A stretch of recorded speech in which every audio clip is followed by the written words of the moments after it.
Today, we're going to dig into one powerful chapter from a book that really shook up how people think about American history. The chapter is called Persons of Mean and Vile Condition, and it's from Howard Zinn's A People's History of the United States. Right off the bat, this quote gets to the very heart of what Howard Zinn was all about. His whole point is that the cozy story we sometimes hear about America, as one big happy family, is really just a myth. He says the real story is one of fierce, constant conflict happening right inside its own borders. It's not a history of unity, but of deep division. So, our source today is Zinn's book itself. And to really get what he's talking about, we're not going to try to tackle the whole thing. Instead, we're going to zoom in on one key event that he breaks down in Chapter 3. Zinn uses it as a kind of case study to show us the hidden machinery of power and control in early America. Okay, so Zinn's version of early America looks nothing like those peaceful Thanksgiving paintings. He argues that from the absolute get-go, the story wasn't about everyone coming together. It was a brutal struggle between the powerful few at the top and the huge number of powerless people at the bottom. For Zinn, even the phrase national interest is a bit of a scam. He saw it as a clever idea made up by the elite to get everybody else, the farmers, the servants, the laborers, to believe that what's good for the rich is good for everyone. Zinn's work really pushes you to always ask that question. When someone says this is for the good of the nation, who actually benefits? Well, that brings up a pretty big question, right? If this conflict was always there, bubbling under the surface, who were the first people to really stand up and challenge the ruling class? According to Zinn, the answer isn't in the fancy halls of government, but way out on the messy fringes of society. And that's what brings our story to colonial Virginia in the 1670s. This is a full century before the American Revolution. Zinn paints this place as the perfect laboratory for his theory, a society that was basically a powder keg, ready to blow and deeply divided not just by race, but by class. At the very bottom of this society, you had this incredibly explosive mix of people. You had angry white frontiersmen who felt completely hung out to dry by the government. You had indentured servants who were treated like temporary slaves. You had enslaved Africans who were losing all of their rights. And, of course, you had Native Americans who were being pushed off their land. They were all different, for sure, but they all shared one thing, a common enemy in the wealthy elite who ran the colony.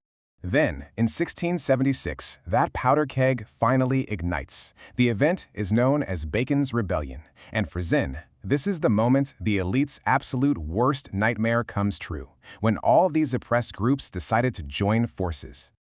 So there's this guy, Nathaniel Bacon. He was a wealthy planter, but he had his own beef with the government. He managed to tap into all that anger and did something nobody thought was possible. He put together an army of poor whites, indentured servants, and enslaved black people. This multiracial army of the poor literally marched on the capital, Jamestown, and burned the whole thing to the ground.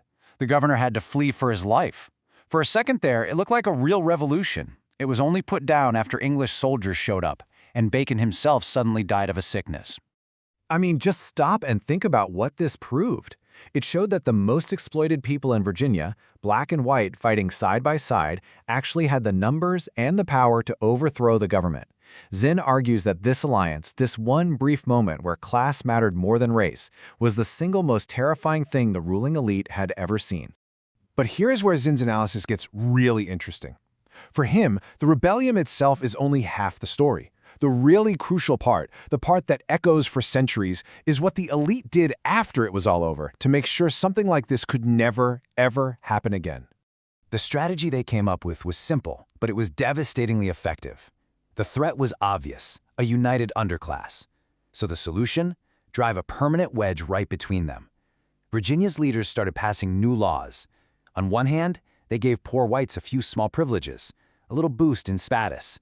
But at the exact same time, they passed much, much harsher laws that locked in racial slavery for Africans. The message couldn't be clearer. Even the poorest white person was now officially better than any black person.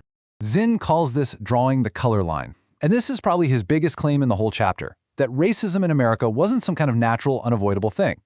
He argues it was a deliberate political strategy, a tool manufactured by the rich to control the poor, to make sure they'd be too busy fighting each other to ever fight their real oppressors again.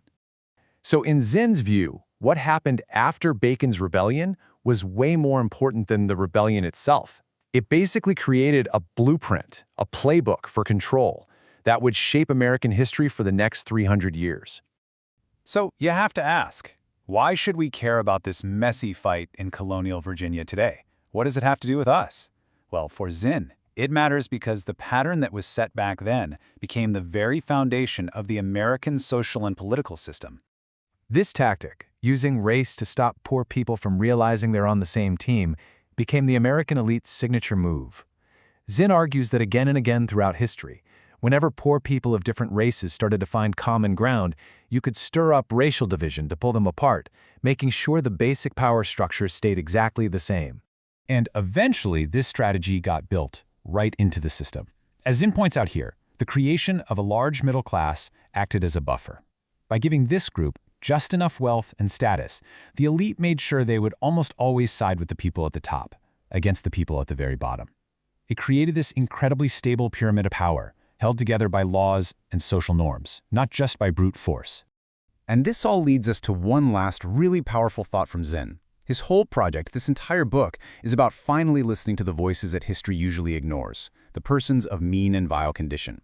He's saying that whether it's Bacon's rebels in 1676 or any number of movements since, it's in the cries of the oppressed that we find the real, messy, ongoing struggle for justice.